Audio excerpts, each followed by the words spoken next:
पूरा भइया रे मनवा माँ गायत्री रिकॉर्डिंग स्टूडियो कंचन इब्राहिमपुर। अभी आप सुन रहे हैं धर्मेंद्र निर्मलिया को।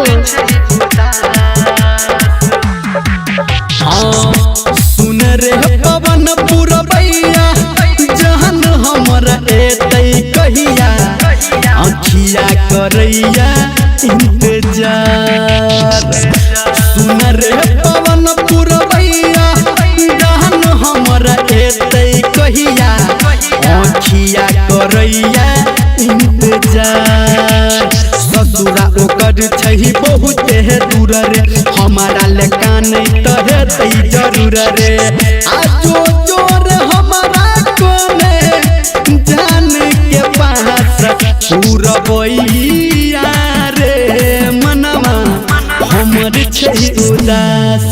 पूरा बइया रे मनवा हमर छही उदास।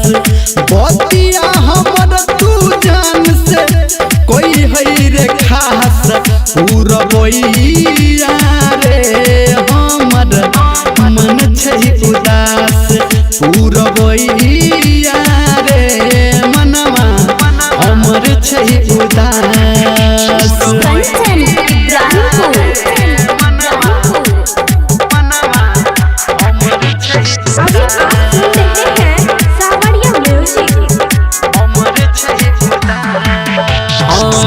एक साल भेल जाय छै गेल कोन देश रे आ हमर त भेल जाइया पगला के भेस रे।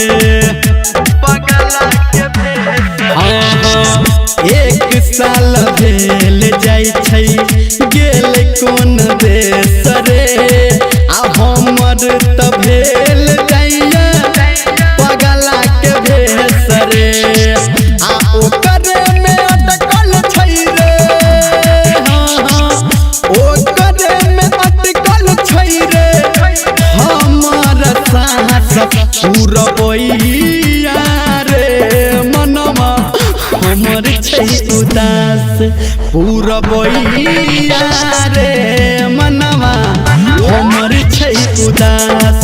पूरा बइया रे मनवा हमर छै उदास। कंचन इब्राहिमपुर।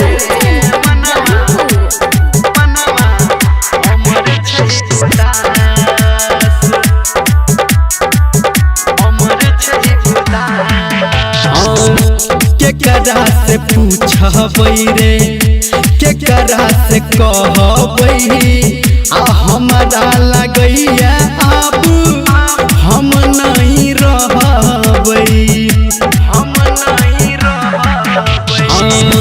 केकरा से पूछबै रे केकरा से कहबै आ हमरा लगैया अब हम नहीं रहबै। कहौ निर्मलिया तोरा कहौ निर्मलिया तोरा बनल छी हम लाश। पूरा बइया रे मनवा हमर छै उदास।